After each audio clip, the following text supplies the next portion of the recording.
Magandang gabi sa inyong lahat. Magandang araw sa mga kapatid na nasa ibang dako ng mundo na kasama natin sa pagsamba dito sa Shrine of Jesus, the Divine Word. Kahit na hindi na naririnig ang awiting pampasko sa radyo, sa telebisyon, o sa mundo ng negosyo o komersyo, nasa panahon pa rin tayo ng Pasko o Christmas. No? Kaya kung itong kapistahan din na pinagdiriwang natin sa ikalawang linggo ng Pasko,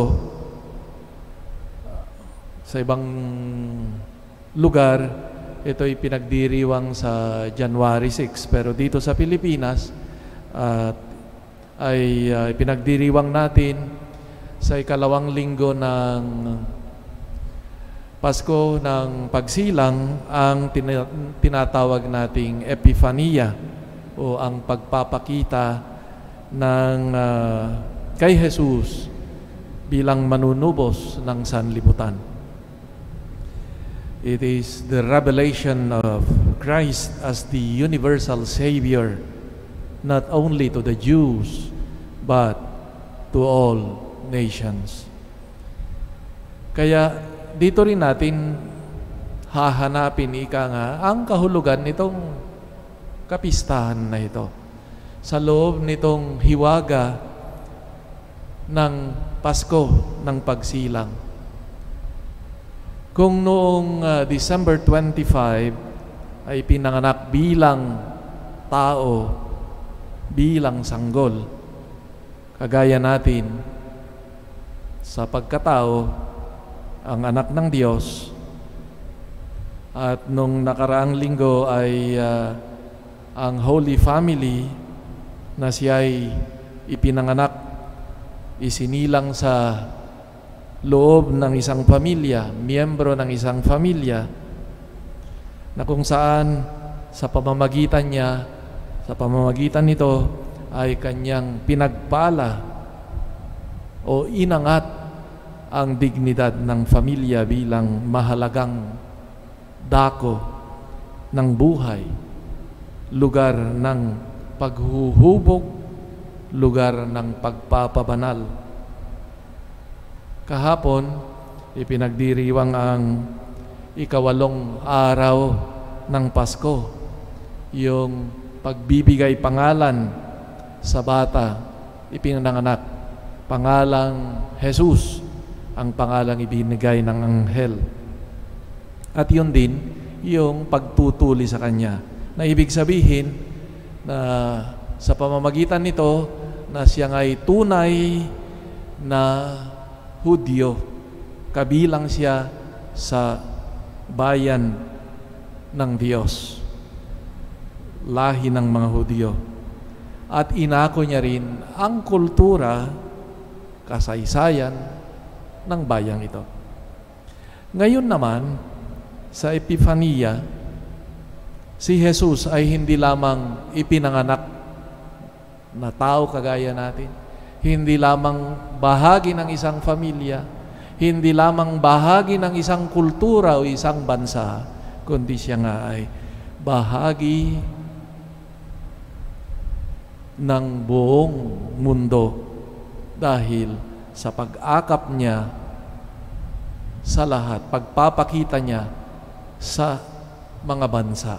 Ito yung gustong ipahiwatig nitong pagdalaw nitong mga tinatawag nating mga pantas o sa ibang translation, mga mago, astrologers. Sabi nga nila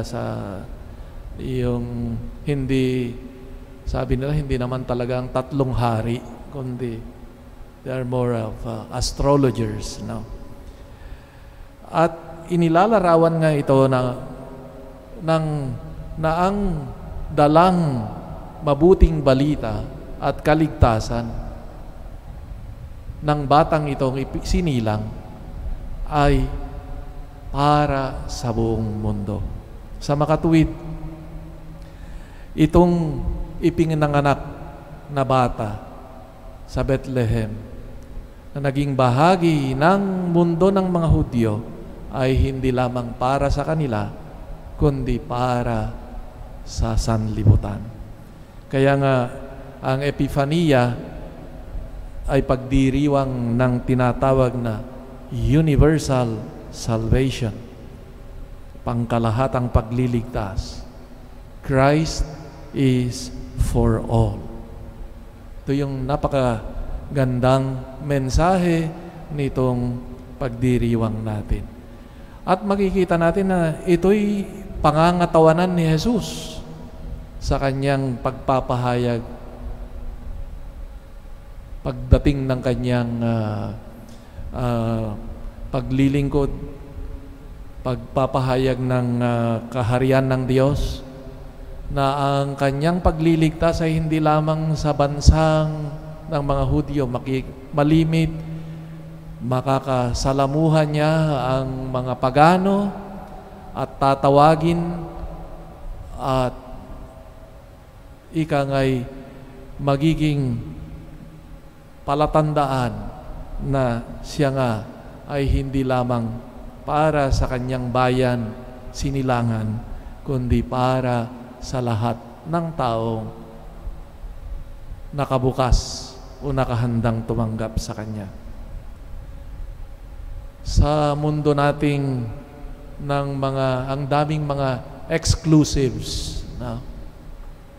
Exclusive group, exclusive club, privileged group, privileged few. Kami lang.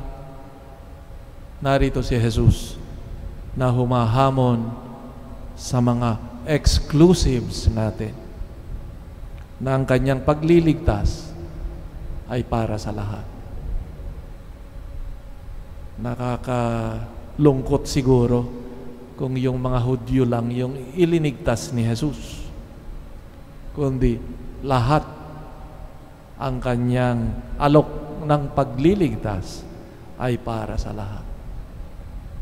Christ's offer of universal salvation challenges our narrow-mindedness and the boundaries we have set for ourselves, considering ourselves as privileged, with more rights, with more opportunities. The Lord is telling us, no, the privilege of being saved, the privilege of grace is for all. Isa pang aral na pwede nating pulutin sa kapistahang ito ng Epifania, na nagpakita si Kristo o ipinagkaloob niya ang kanyang sarili at tinugon niya ang sino man na naghahanap ng taimtim at may busilak na puso. Jesus Christ revealed Himself to those who sincerely seek for Him. Kagaya ng mga pantas o mago na di kilala yung tradisyon ng bayan ng Diyos, ng tungkol sa dakilang hari na ipanganganak. Pero sa paghahanap, pananaliksik sa katotohanan ng buhay, ay natagpuan nila ang hari ng mga Hudyo at nakilala nga sa isang sanggol sa sabsaban dahil sa masusing paghahangad at paghahanap. Tignan natin yung kabaliktaran. Ang mga mamamayan ng Jerusalem at ang kanilang hari, si Herodes, hindi natagpuan ang Mesiyas. Alam nila na, sabi nga nila, ipanganganak sa Bethlehem. May nakatagpo ba sa kanya? Wala. Dahil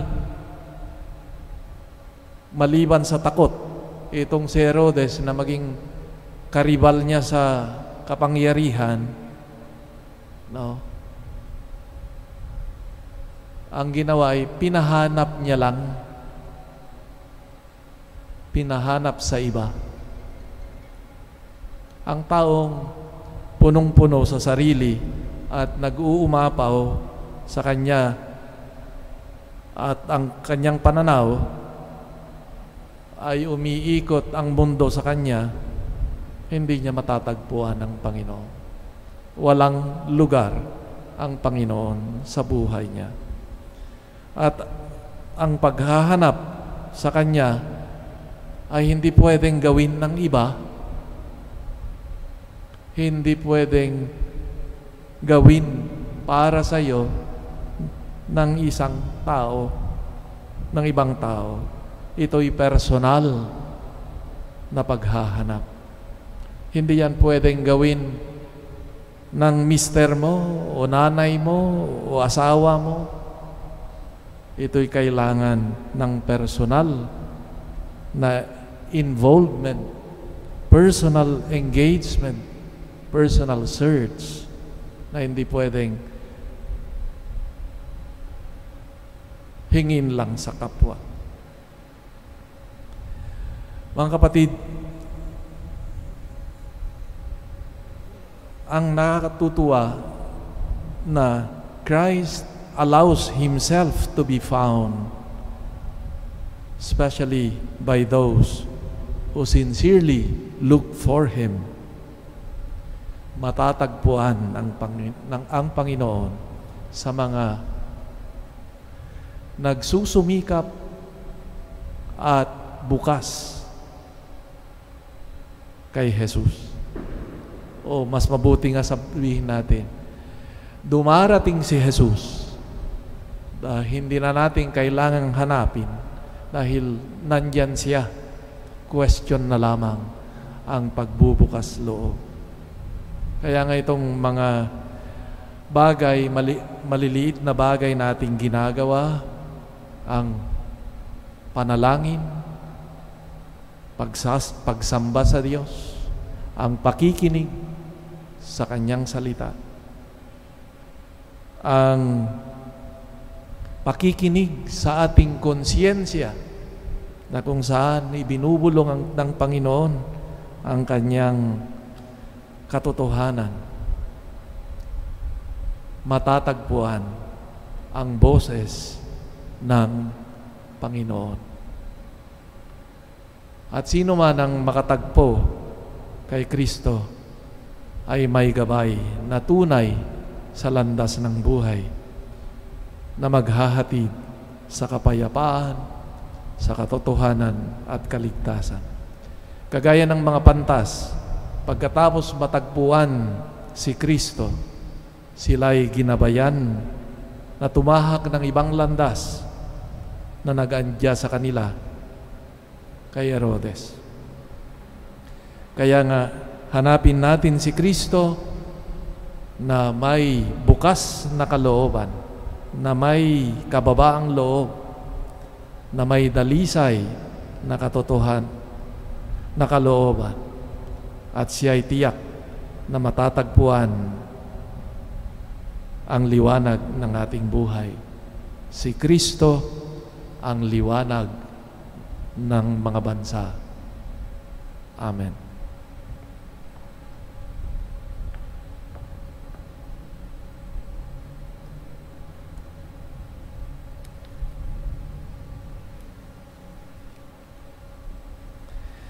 Ipahayag natin ang ating pananampalataya. Sumasampalataya ako sa Diyos samang makapangyarihan sa lahat, na may gawa ng langit at lupa. Sumasampalataya ako kay Jesucristo, isang anak ng Diyos, Panginoon nating lahat. Nagkatawang tao siya lalang ng Espiritu Santo, ipinanganak ni Santa Mariang Birhen, pinagpakasakit ni Poncio Pilato, ipinako sa krus, namatay, inilibing, nanaog sa kinaroroonan ng mga yumao, nang may 3 araw na buhay na maguli, umakyat sa langit, naluluklok sa kanan ng Diyos samang makapangyarihan sa lahat. Doon magmumulang paririto at hukom sa namabubuhay at namamatay na tao. Sumasampalataya naman ako sa Diyos Espiritu Santo, sa banal na simbahang Katolika, sa kasamahan ng mga banal, sa kapatawaran ng mga kasalanan, sa pagkabuhay na muli ng namatay na tao, at sa buhay na walang hanggan. Amen. Sa pamamagitan ni Jesucristo, maging anak ng Diyos at tagapagmana ng kaharian tayong lahat, dumalangin tayo na maging karapat-dapat sa mga handog niya. Idalangin natin, Panginoon, silayan mo kami ng iyong